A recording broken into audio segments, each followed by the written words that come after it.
Halo, selamat datang di Big Emperor Oracle Love Reading. Hari ini kita ngebahas tentang apa ya? Ini udah tengah malam, waktu yang udah sepi, nggak ada berisik, dan bisa memulai reading dengan tenang. Jadi kali ini kita membahas tentang apa ya? Tapi saya akan narik energi kolektif di antara teman-teman yang mungkin akan beresonansi dengan ini. Ini kita pakai sojourn ya.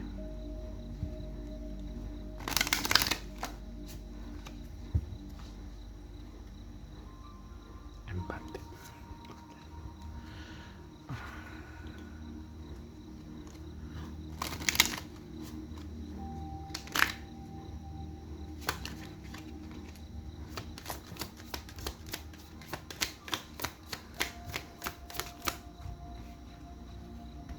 Perseverance.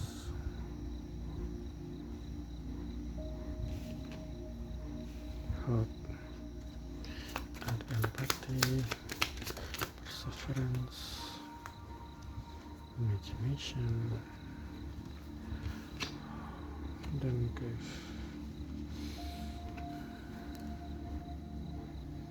Satu, dua, tiga.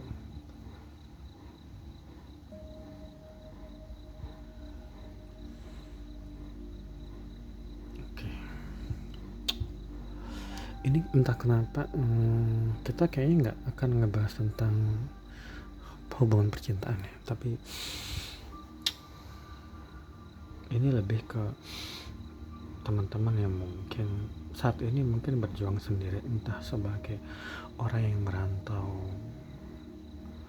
jauh dari rumah ya, orang yang jauh dari rumah, orang yang harus jauh dari keluarga, atau mungkin beberapa di antara teman-teman yang mungkin dari kecil nggak diasuh orang tua, entah emang dari divorce family, ortunya bercerai, atau dia dititipin ke neneknya atau paman, bibi dan sebagainya. Dan tentang orang-orang yang dia benar-benar segi keuangannya itu kayak apa ya, dia selalu ngirim uang ke rumah, atau mungkin orang-orang di kartu ini orang-orang yang dia berjuang menjadi tulang punggung keluarga, atau mungkin teman-teman yang harus meninggalkan bangku kuliah dan harus kerja demi bisa mencukupi kebutuhan ekonomi anak istri, atau semacam adik, ngebiayain sekolah adik, atau nyekolahin adik, atau di luar negeri sebagai tenaga kerja, dan apa ya, dia harus survive, tapi entah kenapa ke apa ya, kesetiaannya pada orang-orang yang dia cintai itu membuat dia jatuh dalam kayak semacam kedukaan. Mungkin ini juga agak penyesalan ya, dimana empati itu menjadi dasar bacaan ini. Ketika kamu yang ada di pos ini, mungkin entah teman-teman yang berjuang jauh dari rumah, jauh dari keluarga, atau bahkan meninggalkan anak istri atau meninggalkan suami demi supaya keluarga di kampung itu survive ya. Mungkin ngirimin uang, ngirimin itu, tapi agaknya ini akan menjadi sesuatu yang disesalin di hari kemudian, ketika menyadarin bahwa apa yang udah dikerjain selama ini dianggap sebagai sesuatu yang agak sepele. Jadi mungkin teman-teman yang saat ini sedang berjuang untuk banting tulang demi keluarga, atau sedang rajin-rajinnya diminta untuk ngirimin uang, ini saya nggak bermaksud untuk apa ya, membuat hubungan kalian renggang, tapi agak ini sesuatu yang tentang empati dan kedukaan, dimana orang yang kalian sayangin, kalian udah rela mungkin kerja sampai malam, terus dimintain duit segala macem, diminta ditransfer segala macem. Orang ini mereka yang di keluarga yang di sana maaf aja kayaknya nggak memiliki empati itu agak kurang ya, dan mungkin nggak terlalu peduli kalau misalnya kamu sakit atau kamu menderita di sana.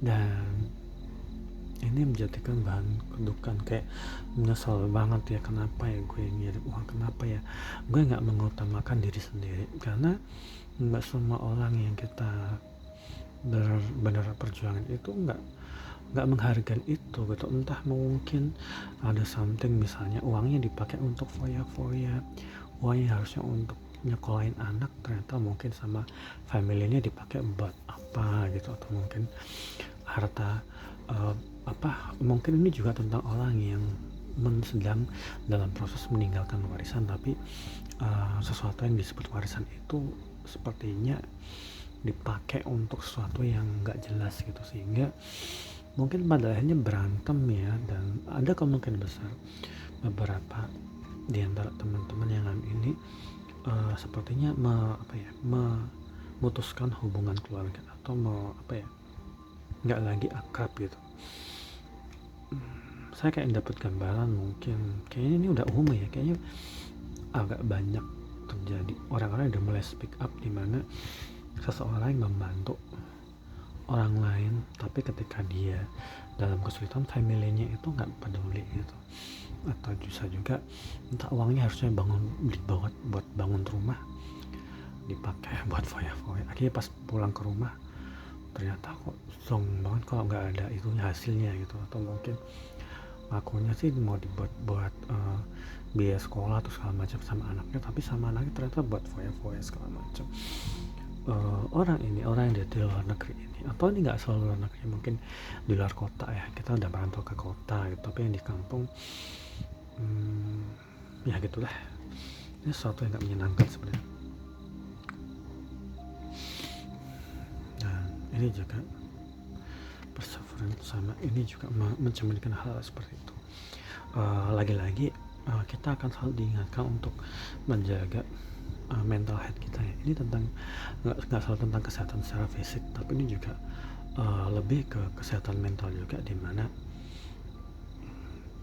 teman-teman yang alami ini diguncang dengan guncangan sangat hebat, dimana ini kayak sebenarnya termasuk dalam kategori pengkhianatan tentang sebuah empati ya. Kita mungkin kasihan sama keluarga kita yang di kampung, atau mungkin kita berbagai peduli, tapi ternyata di kampung tuh mereka taunya kita punya uang banyak, kita bisa transfer ke mereka butuh gitu. Dan itulah yang membuat pada akhirnya jatuh dalam kedukaan. Banyak kok yang ngalamin kayak gitu, saya yakin banyak di antara teman-teman yang mungkin ini sesuatu yang bener-bener kayak menghantam banget gitu, ketika teman-teman kayak jumpaitan kerja siang malam sampai mungkin sebagai seseorang yang seolah tuh diandalin gitu, tapi ketika kita mungkin lagi sakit-sakitan gitu, ketika kesehatannya terganggu dan hilang, nggak mungkin sempat ada yang dikatain berkeluh kesah gitu, aku lagi gini gitu, tapi mungkin keluarga atau ortu atau anak istri atau mungkin suami di kampung nggak terlalu peduli, sehingga ini menjadikan kedukaan yang sangat berat. Ini memang berat, ini bacaan yang agak sensitif kayaknya. Saya tiba-tiba punya gambaran, anggaplah ini sebagai sebuah filosofi, dimana ada kita ngomongin tentang di masa lalu, ada sebuah desa kecil, dimana desa ini dulunya mungkin dia dekat gunung ya, dan seberang desa satu dengan desa satunya lagi ada semacam sungai, mungkin sungai masih satu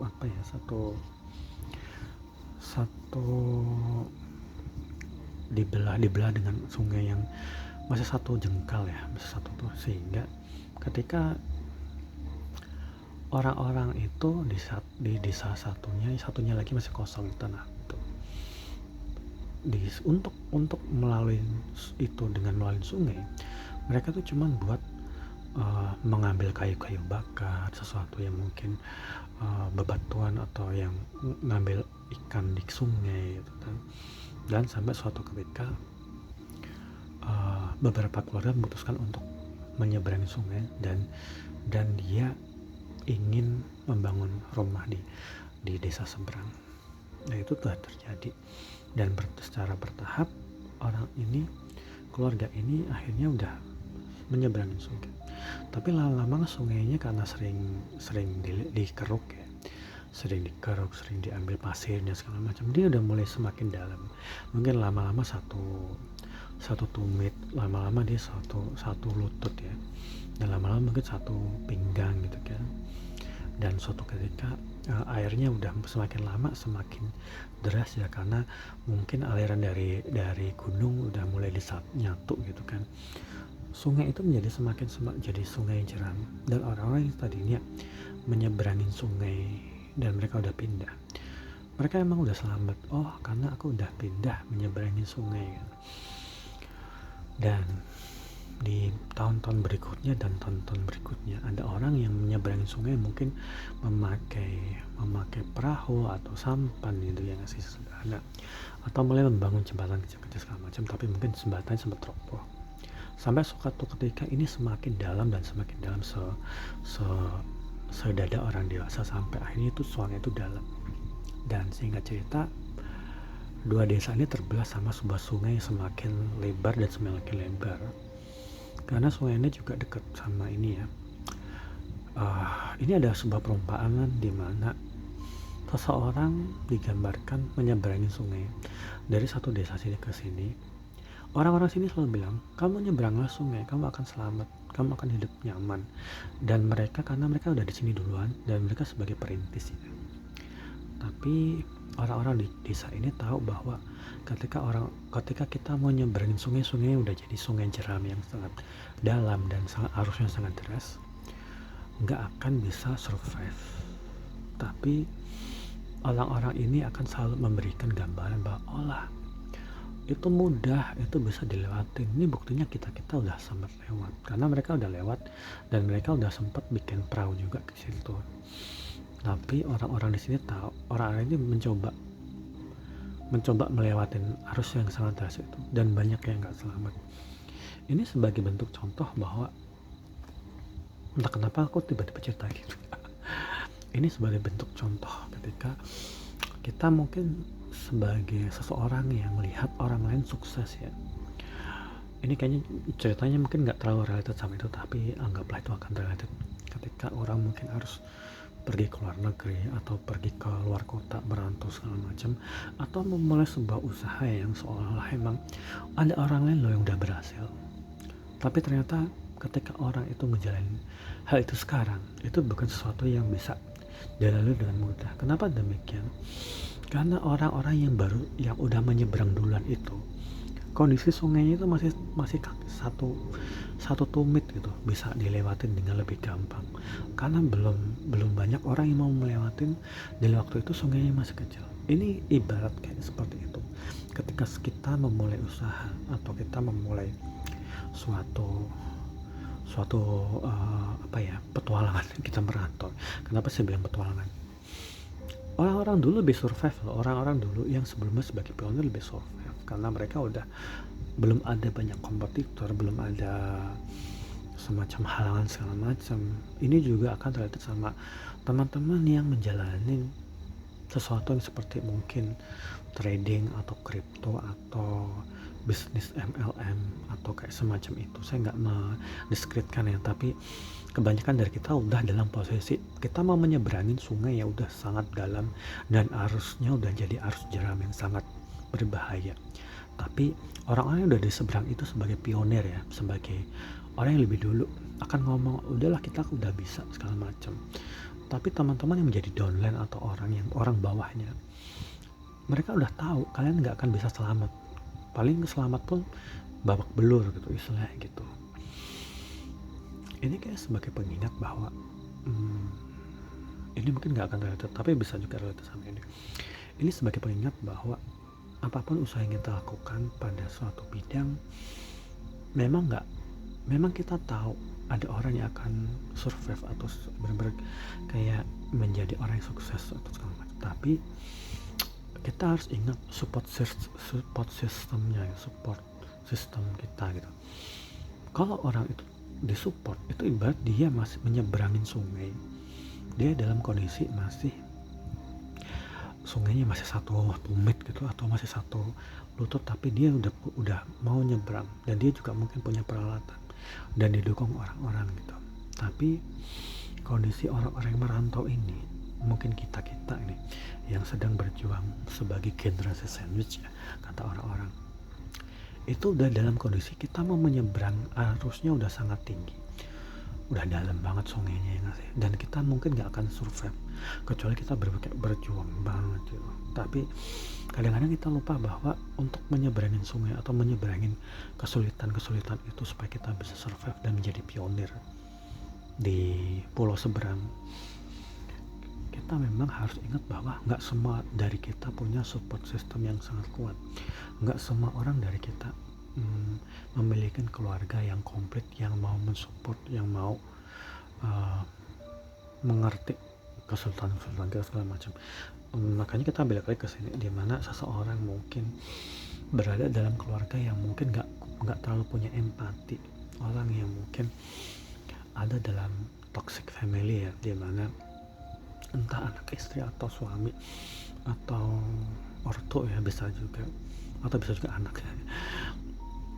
Kita udah bersusah payah tapi empatinya tuh nggak ada itu, dan menuntut kita untuk memberikan transferan lah, atau mungkin bisa aja suruh uangnya apanya lah buat bantu adiknya yang harus mau kuliah atau mau nikah.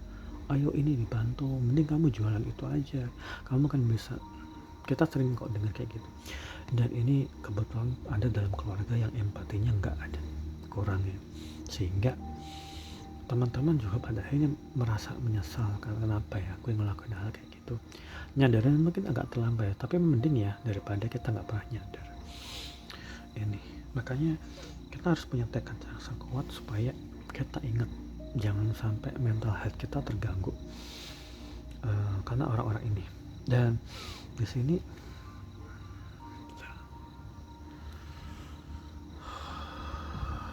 dan memang ada di antara teman-teman yang merasa ini sesuatu yang membuat kalian merasa bersalah ya, tapi sebenarnya kamu nggak harus merasa bersalah loh sama jerih payahmu sendiri, karena bagaimanapun juga kita harus ingat bahwa kedamaian diri sendiri itu yang lebih utama. Kedamaian ya, kita nggak perlu ngomongin soal negara yang berperang, nggak. Kamu juga, semua orang juga berperang dengan kedamaian dirinya sendiri. Jadi ketika kita ini juga, saya juga ngingetin ke diri kita, sebenarnya lahir bukan kita yang mau kan, tapi ini adalah hasil buah kesenangan tanda kutip dari dua orang tua kalian, orang tua kita. Orang tua kita melahirkan kita, itu mereka udah tahu bahwa konsekuensi melahirkan kita ya menyekolahkan kita, merawat kita sampai benar-benar bisa mandiri, dan setelah itu terserah mereka nanti kalau kita benar-benar kayak mau ngasih atau segala macam. Tapi pensiun mereka itu masa depan mereka sampai tua ya itu antara dia dan pasangannya, dan kita juga harus bertanggung jawab sama diri sendiri ketika udah mandiri. Terserah kita mau melakukan kebaikan untuk orang tua atau enggak ya, karena jangan pernah menormalisasi bahwa kamu sebagai orang yang harus menanggung beban orang lain, sementara kedamaian dirimu sendiri terganggu, sehingga kamu juga mungkin akan merasa bersalah. Tapi kamu nggak perlu merasa bersalah, karena ini udah hak kamu untuk hidup dengan lebih baik. Bukan kita kok yang minta dilahirkan, tapi kita harus bertanggung jawab ketika kita mandiri. Yang terpenting ya cuman nggak lagi nyusahin orang tua aja udah gitu. Urusan saudara yang mungkin pengen itu minta transfer atau segala macam, ini bukan urusan kita. Ini kita diingatkan itu. Dan ingat lagi bahwa mental health itu penting loh. Kita harus menjaga supaya kita itu nggak stres sendiri gara-gara selalu ngurusin ekonomi orang itu harus jadi beban apa ya, harus berjuang untuk untuk orang-orang nggak punya empati ke kita. Dan jangan lagi diterusin seperti itu. Kenapa? Supaya nanti nggak akan menimbulkan semacam kedukaan yang sangat dalam ya, yang mungkin akan semakin diterusin semakin kamu sesal gitu. Ini sebenarnya materinya udah agak umum sebenarnya, bukan sesuatu yang nggak itu banget. Dan pelayanan memang pada akhirnya ketika kita udah dewasa, kita memang mendapatkan hal seperti ini ya, merasa kita harus melayani orang lain, merasa harus menyenangkan orang lain segala macam. Tapi kita nggak boleh jadi people pleaser atau penyayang hati orang lain di saat kita merasa nyesel gitu, merasa berduka kan. Kenapa ya gue benar-benar harus berkorban untuk orang yang dia nggak punya empati gitu loh. Dan ini juga kadang-kadang juga bentuk Tuhan semesta melatih kita supaya gimana kita ngerti siapa yang juga akan melayani kita, siapa yang juga akan mau berkorban, dan ngerti kita itu yang membuat kita sadar bahwa gak semua orang layak untuk kedamaian kita. Gak semua orang itu worth untuk kehidupan kita yang berdamai. Makanya di sini memang ditekankan untuk ketika kita jauh dari keluarga, istilahnya kita harus mengutamakan diri kita sendiri dulu deh. Jangan sampai terlalu berkorban untuk ortu, saudara atau apapun yang mereka ada di kampung, sedangkan kita di kota atau di luar negeri itu sendirian gitu. Kalau kita kenapa-kenapa kan kita nggak tahu nih, kita nggak tahu bakal siapa yang nolong. Tapi mereka kan akan selalu ada tetangga atau saudara yang lain yang bisa nolong. Makanya kita harus dijaga ya, mental health ini juga nih. Mental health kita harus dijaga dan kesehatan kita juga harus dijaga, dan kita harus mengamankan uang kita sendiri, hasil jerih payah kita sendiri. Supaya apa teman-teman? Supaya kita tuh nggak gelisah gitu. Jangan sampai uangnya semua digelontorin karena ngerasa kayak ngerasa bersalah kalau nggak jadi berbakti. Nggak, berbakti itu cuman kalau kita udah nggak nyusahin keluarga, nggak nyusahin orang tua lagi. Tapi bakti kita ya sampai di situ. Kalau kita melakukan sesuatu yang akan mengganggu kedamaian kita sendiri dan kita mungkin jadi kekurangan, nanti kita nggak bisa hidup happy, nggak bisa hidup dengan nggak bisa hidup dengan sesuai yang seharusnya gitu. Dan ini kenapa tadi ada kata humor. Dan kita harus menjalani hidup itu dengan santai gitu. Nggak boleh terlalu tegang, nggak boleh kayak merasa kamu ada dalam sebuah adegan sinetron di mana kamu benar-benar mendapat tekanan. Enggak. Ketika kita dewasa, kita harus menjalani sesuatu itu dengan santai. Anggaplah hal-hal yang nggak bisa kamu kontrol pendapat orang itu sebagai sebuah bentuk yang sarkas gitu. Kalau kamu nggak pengen hidup kamu susah, ya udah jangan mengurusin orang itu lagi. Keluarga di Rawa atau mungkin siapapun yang di kampung yang jauh di sana, anggaplah itu menjadi sesuatu yang harus diabaikan ya. Karena hidup itu harus dilalui dengan santai, harus dengan sukacita. Ketawain aja tentang apa yang udah terjadi di masa lalu. Dan kita harus bisa kita harus bisa membayangkan atau bisa mengira-ngira apa ya yang akan terjadi di masa depan kalau kita udah nggak lagi ada dalam konflik-konflik ini. Dan kita benar-benar ngerti bahwa hidup tuh nggak sangat berharga ya. Jangan sampai dihabiskan untuk orang-orang yang buat kita malah kehilangan kedamaian kita. Ini nih yang penting nih, yang kadang-kadang kita lupa. Karena apa? Ketika kita udah gede, ketika kita udah nggak lagi ada di bawah perlindungan orang tua, ya yang penting kita udah nggak nyusahin orang lain aja tuh udah cukup udah cukup berbakti, mendoakan, ya nggak sih, melakukan sesuatu yang terbaik. Dan itu pun memang akan selalu butuh keberanian usaha, kayak tekad yang kuat supaya gimana Anda itu memperjuangkan kedamaian diri sendiri, itu bukan menjadi orang yang akan terus menerus menjadi people pleasure, harus harus melayani, harus ngirimin uang, harus gitu. Tapi diri sendiri tuh kayak kesehatannya terganggu, stres sendiri, kesehatan mental juga terganggu gitu. Ini sesuatu yang sangat ironis sekali. Ini jadi suatu pengingat bahwa kita tuh hidup tuh, mungkin orang-orang yang sempat merawat kita akan ngomong, kok kamu jadi ngelawan atau nggak berbakti, kamu nggak boleh menganggap itu sebagai sesuatu yang berat, anggap itu sebagai suatu bentuk sarkasme pada mereka sendiri. Kenapa? Karena mereka tuh nggak ngerti posisi mereka ada di mana. Posisi mereka udah membebanin kamu yang mungkin udah sangat berjuang dengan sangat keras untuk survive, tapi hasil jerih payahmu mereka jadikan itu sebagai candaan gitu.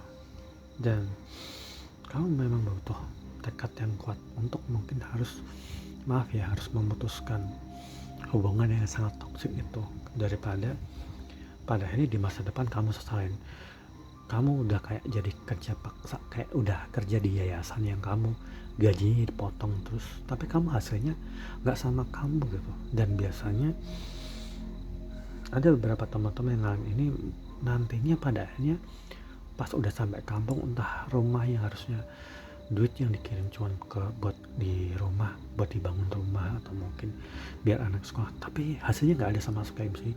Mungkin masih jadi tanah atau masih jadi kebun gitu, padahal alasannya pas teman-teman masih di luar negeri gitu atau di kota besar itu, ngomongnya ini duit mau buat bangun rumah atau benerin atap atau mungkin bikin pagar, tapi nggak ada hasilnya gitu. Itu menjadi suatu kedukaan sangat besar, dan jangan sampai sesal di kemudian hari. Kita harus mulai punya punya tekad gitu. Kamu punya kekuatan untuk menolak menjadi pekerja paksa sebagai sapi perah ya, dengan sih kasarnya seperti itu. Dan itu tentu dimulai dengan perlahan ya, dan selalu perhatikan kesehatan, jangan sampai dengan tuntutan yang macam-macam dari orang rumah kesehatanmu juga akan terganggu, kesehatan mental health kamu juga akan terganggu, kamu stres sendiri. Sementara mereka nggak peduli kamu lagi sakit, kamu lagi kekurangan duit segala macam, mereka juga nggak bisa nolongin kan. Ini nih yang harus kita, sehingga kamu harus ingat bahwa kedamaian batinmu itu sesuatu yang perlu kamu perjuangin, itu kita udah sama-sama gede loh, bukan tanggung jawabmu lagi kalau orang-orang yang dewasa di kampung itu lagi susah segala macam. Karena mereka di sana juga udah ada saudara, ada bisa minjem siapa gitu kan buat survive tuh. Nggak semua hal harus membuat kamu jadi nanti kedamaianmu terganggu. Dan sekali lagi, sekalipun kamu merasa bersalah, jangan sampai kamu merasa bersalah kamu jadi alasan untuk menoleransi hal tersebut yang nanti membuat kamu jadi kayak nyesel, jadi sangat berduka. Kenapa demikian? Ya aku bilang tadi, itu karena kita nggak selalu berhubungan dengan orang yang punya empati, orang yang mengerti kita jatuh bangun terus mungkin subuh atau jam 4 pagi udah bangun dan nyiapin bekal segala macam, udah harus ke stasiun pagi gitu, terus pulang tengah larut malam, tapi mereka nggak ngertiin kamu gitu. Ini nih yang harus kita itu. Mungkin cuman itu aja bacaan ini, mungkin agak klise ya, agak ironis juga nih, agak ironis banget karena banyak di antara kita yang ngadepin hal kayak gitu. Tapi kita memang butuh tekad ya, butuh usaha, benar-benar usaha supaya teman-teman juga nyadar ini lebih cepat, supaya nggak nyesal di kemudian hari. Semoga bacaan tentang kehidupan ini bermanfaat buat kita semua. Selamat